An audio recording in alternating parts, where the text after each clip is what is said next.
LPU ప్లేస్మెంట్ల రికార్డులు సృష్టిస్తోంది. Final year student 2.5 కోట్ల ప్యాకేజ్ పొందుతున్నారు. 1700 మందికి పైగా LPU స్టూడెంట్స్ 10 లక్షల నుంచి 2.5 కోట్ల ప్యాకేజెస్ పొందారు.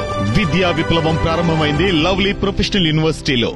ఏపీలో రెడ్ బుక్ రాజ్యాంగం కొనసాగుతోంది. మాజీ మంత్రి అంబటి రాంబాబుపై పట్టాభిపురం పోలీసులు కేసు నమోదు చేశారు. నిన్న వెనుపోటు దినం కార్యక్రమానికి ఇంటి నుంచి కలెక్టర్ కార్యాలయానికి వెళ్తుండగా అంబటి రాంబాబును TJPC కాలేజ్ వద్ద పట్టాభిపురం CI వెంకటేశ్వర్లు అడ్డుకున్నారు. అంబటి రాంబాబుపై దురుసుగా ప్రవర్తించారు. అంతటితో ఆగకుండా వేలు చూపిస్తూ అమర్యాదగా మాట్లాడారు. అయితే అంతటిపైన అనుచితంగా వ్యవహరించడమే కాకుండా తిరిగి ఆయనపైనే కేసు నమోదు చేశారు.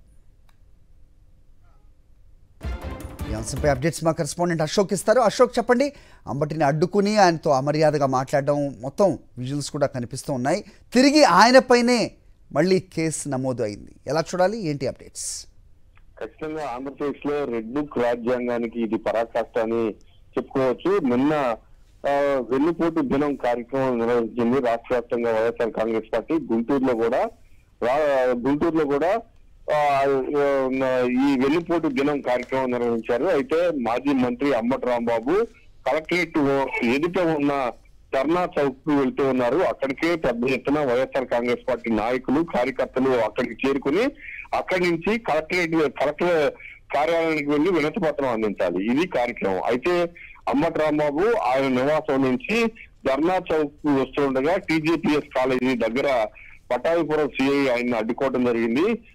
ఏంటి ర్యాలీగా వస్తున్నారని అడిగారు. ర్యాలీ ఏం లేదు, నేను ధర్నా చౌక్ కు వెళ్తూ ఉన్నానని చెప్తుంటో ఒక్కసారిగా CI అనుచితంగా వ్యాఖ్యలు చేశారు. అనుచితంగా వ్యాఖ్యలు చేయడంతో పాటు అంబటి రాంబాబుపై విరుచుకుపడి వేలు చూపిస్తూ అమర్యాదగా మాట్లాడారు. నిజంగా ఆ వీడియో చూసిన వాళ్ళంతా ఇప్పుడు హోంమంత్రి గాని లేకపోతే DGP గాని చెప్తూ ఉంటారు పోలీస్ క్రమశిక్షణ కు మారుకోరు పోలీసులని, కానీ అందులో కాస్త ఆవగించినంత క్రమశిక్షణ కూడా పోలీసుల్లో లేకపోయిందని అందరూ చర్చించుకుంటారు. ఒక మాజీ మంత్రిని పబ్లిక్ గా నడి రోడ్డు పైన అత్యంత దారుణంగా పట్టాభిపురం CI వెంకటేశ్వర్లు దారుణంగా వ్యవహరించి వేలు చూపిస్తూ బెదిరిస్తూ అమర్యాదగా మాట్లాడారు. దీనిపైన తర్వాత విమర్శలు వచ్చాయి. కానీ అంబటి రాంబాబు పైన అదే పోలీస్ స్టేషన్ లో కేసు నమోదు చేశారు. సెక్షన్ 150